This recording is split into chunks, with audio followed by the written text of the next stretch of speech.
So don't come to America right now. If you don't like America, then why do you still live here? So we're here, we're checked in, and just a matter of waiting. And you know what? There's hardly anybody around. Just look, I'll show you how quiet this airport is right now. This is proof that nobody is traveling to the United States anymore. Just look. Tourism collapse. America First has cost the U.S. $21 billion just in 2025. If you did not know, we are being boycotted by the entire world. We are now losing at least $20 billion a year. But let me tell you what that means for the U.S. economy. Normally, we create about a couple 100,000 jobs just from tourism. The second thing is it stimulates thousands and thousands of jobs. For instance, like Las Vegas, the tourist industry is #1. So if the tourists are not coming here, you can imagine how that's going to affect the entire Las Vegas area. Would you ever move to America? No, never, no. No interest in moving there. It's a complete hole. No, because I am transgender. You'd step over there and you already lose like 10 of the rights that you have here. This goes out to all my people who have plans to come to the United States or want to come travel to the United States and are like on the fence about it and don't know what to do with everything going on here. Don't come. My recommendation is to 100% boycott this country. Do not spend any money here. Do not plan any travels here. Show them that the world does not need the United States, because they don't. So please just boycott. You wouldn't have gone on holiday to Nazi Germany, would you? You wouldn't have gone and spent your hard-earned money in a state that was actively committing a genocide, would you? You wouldn't have knowingly gone and spent your money and therefore supported an economy of a state that was knowingly committing human rights monstrosities, would you? So why the fuck are we still going to America on vacation? How many countries has the US bombed in the last 12 months? Yemen, Somalia, Iran, Iraq, Syria. They've obviously massively funded the genocide in Palestine. They've kidnapped the Venezuelan president. Oh, they're kidnapping their own people on the streets and shooting people in the face if they dare to try and stop them. But you want to go there? Breaking news this afternoon. So, tourism in the United States is down by at least 20% in some areas, such as Las Vegas, New York City, etc. So, I guess the government in the United States does not realize that the economy's trash, tourism is down, and now the administration wants to put a fee. If you hate America so much, why don't you move to another country? Because it's better to dodge American bullets than American bombs. God damn, my comments did not disappoint, because this is so true. Especially as fascism ramps up, not only are we, as gay communists, being told to leave the country more, but it's also sounding more and more enticing. And I want to remind you that very often with the fall of an empire, it doesn't just affect the metropole. The periphery gets hurt as well. And there are very few places in this world that are not at risk of being affected by American imperial violence. So not only do the dumb racists that tell us this not make any sense, because why the fuck would we leave our country when our family's here and it's really expensive to do so and the vast majority of Americans can't afford to do so and you probably can't get a job. 2 trillion reasons not to. But also, even if we did, even if we had the privilege of leaving, many times, at least the economics of what happens in America will still fuck you if you go to Europe, or Africa, or Asia, or anywhere in the world, because America has such undue influence. It is better to stay and fix and fight for many, many people than leave and still get fucked. So United States tourism is plummeting in the billions. Billions of dollars, that is. And you know how folks often tell international communities how much they need our tourism dollars? A lot of Americans forget that their own cities thrive off of tourism. In 2023 alone, the United States travel and tourism market contributed to $2.36 trillion. And the cities and states that rely heavily on hotel taxes, sales taxes, and other tourism-related fees, less tourism for you means less funding in education, transit, and infrastructure in your city or state. They are not lying about Vegas being dead, y'all. I'm a waitress on the Strip, and last year around this time, I made like $300 to $500 a day in tips. And today, I just walked home with $124. Thinking of a trip to the US? Don't take the risk. The US Secret Police, ICE, are actively rounding up undesirables, and if you get caught up in it by mistake, there's no way out. If you're planning on moving to the United States from another country, don't. But it's the land of opportunity. Why wouldn't we move there? First of all, we're probably going to start you off at $7.55 an hour, which is crap. Rent is going anywhere between $800 and $2,200 for a one-bedroom apartment in this country. There's no socialized health care. You're not going to find that anywhere here, so good luck with that one. And don't get me started on the price of groceries. You're barely going to be able to afford those without SNAP benefits. Well, at least it's a democracy where we can vote our leaders in. Good luck with that one. The popular vote don't count. It's all about electoral votes. The only thing reasonably priced in this country is gasoline, and considering the rest of the countries are paying by the liter, paying by the gallon isn't that bad. And no matter what you want to buy, it's usually financed, you know, so it's either credit cards or you're going to have a mortgage or a lease or a loan or whatever, but you're going to be paying interest rates. The only opportunity you have here is to be a good worker bee, so good luck, slave. Why, oh why do poor white people vote against themselves time and time again? They vote for Trump and the other MAGA politicians only to have every promise broken, prices go up, social supports evaporate. Here's why. First, remember what I talked about recently, the psychological wage of whiteness. That term was coined by W.E. Du Bois to describe poor white folks being paid with social status rather than decent living conditions. They're convinced by the elites that they're better than black folks, better than immigrants, Latinos, LGBTQ folks. They're convinced that being white puts them in the same league as the elites. Of course, the elites know otherwise, but the poor whites buy it because they're grasping at straws. Second, they are convinced that the people they're supposedly better than are the big threat in their lives. Not the rich, not the corporations or the politicians, but immigrants, black folks, welfare queens, LGBTQ, criminals, you know, the usual scapegoats. Third, the elites promise protection to poor white folks. A politician comes along and says, I'll keep those people in their place, or I'll kick them out, or I'll lock them up, or more politely, I'll defend your values. They don't say, I'll make your life better. Well, they say it, they just don't mean it. They'll say, I'll make sure they don't get ahead of you. Fourth, they vote for the punishment, not the policy. When a law gets passed that slashes public housing or school funding or food aid, they think, good, that'll stop those lazy freeloaders.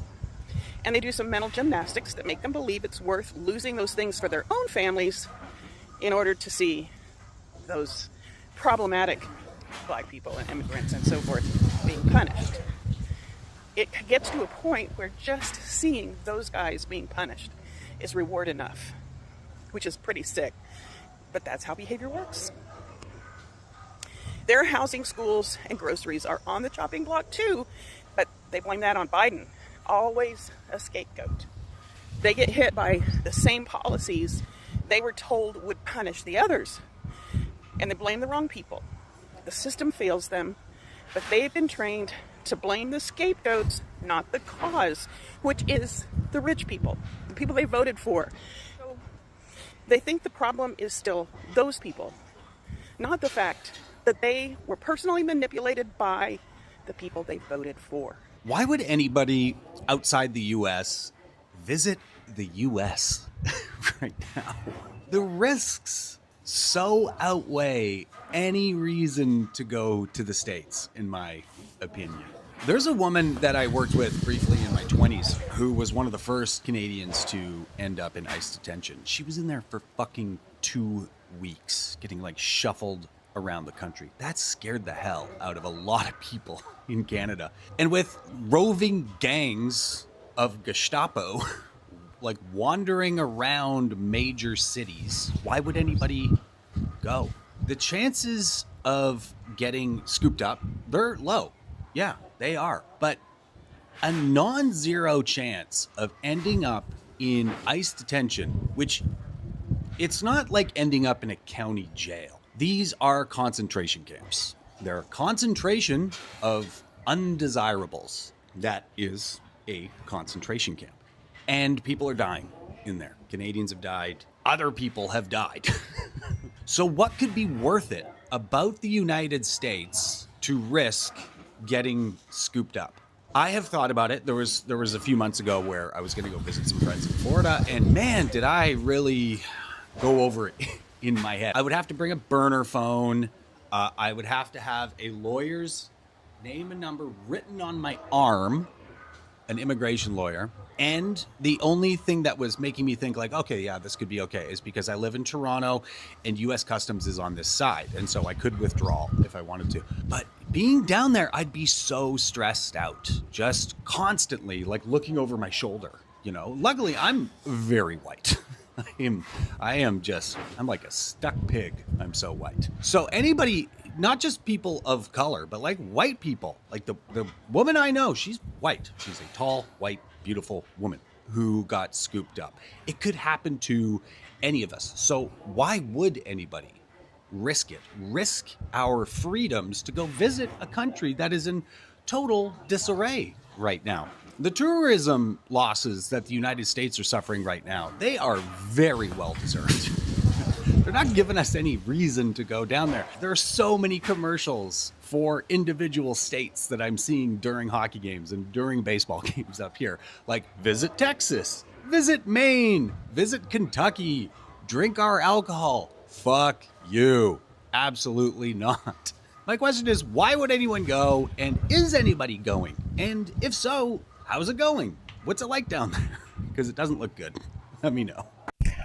In most countries, the US included, we have seen the consequences of making certain decisions. And this one specifically is directed towards voting and the choosing of our leaders.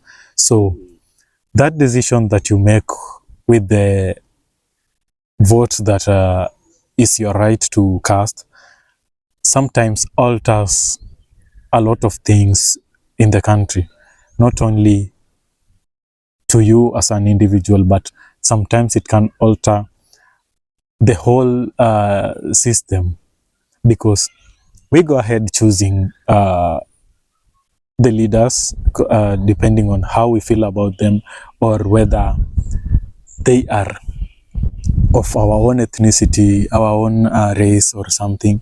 But forget that sometimes a person's ideology and manifesto is what should be putting them in office. Their way of handling things and helping the country run is what should be a criteria to make our own decision during the voting exercise. So in this case, most pro-MAGA citizens of the US made a decision, and they had Trump as their president.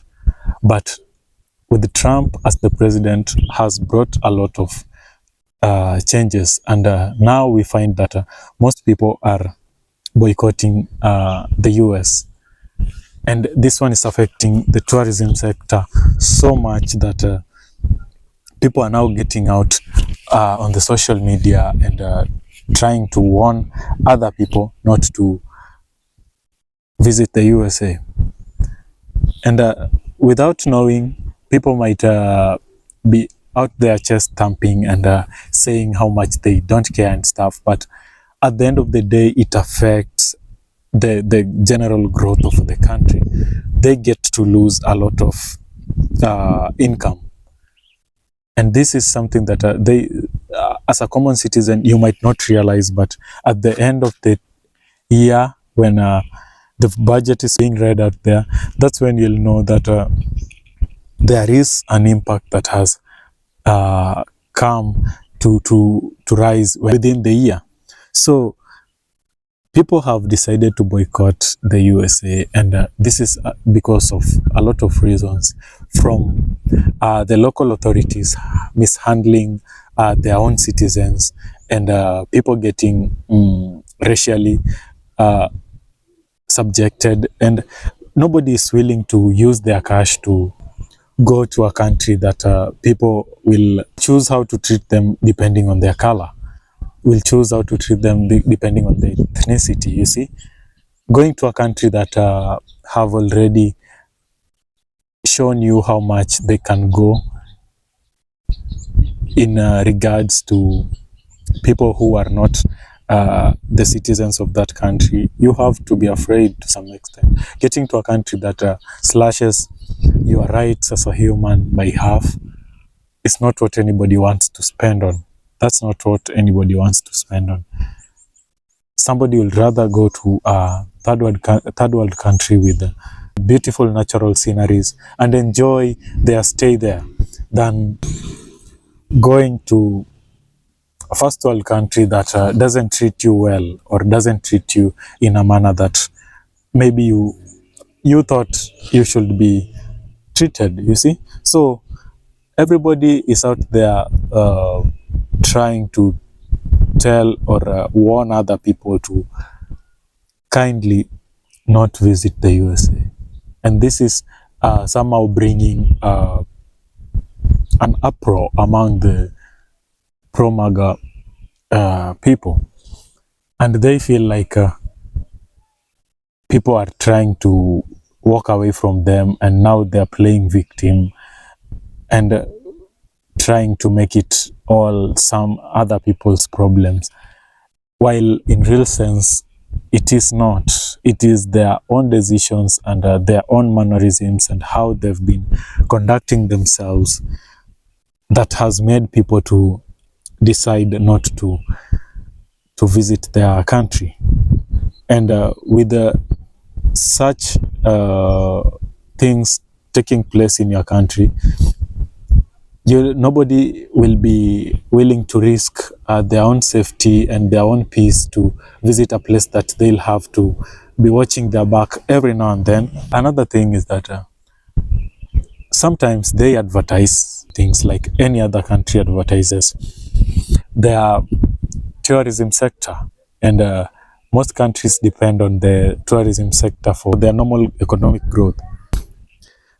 Most countries use the tourism sector as part of its economic growth, and you find that a lot of people don't tend to visit places that have some questionable rules or some questionable methods of handling their visitors. So you see, the US has downshifted from being among the places that people used to want to visit to a place that people are thinking twice whether to visit or not. And it's not about everybody there. It's about things that they've showcased on the mainstream media. That's what people are using to judge the USA. You see, the white community has decided to punish the rest of the country by their votes, by their constitutional right that they ought to have made a very wise decision, but ended up making one of the most crucial decisions that is now eating not only the people intended for it to eat, but also them.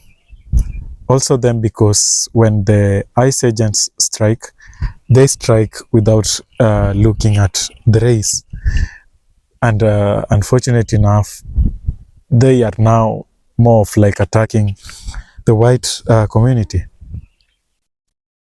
And this is something that would have been prevented, but the fact that the decisions were made without deeper consideration of what the leader was able to provide has brought the country's tourism sector to its knees. So, without further remarks, kindly like, share, and subscribe to the channel. And don't forget to comment. And until next time, guys, goodbye.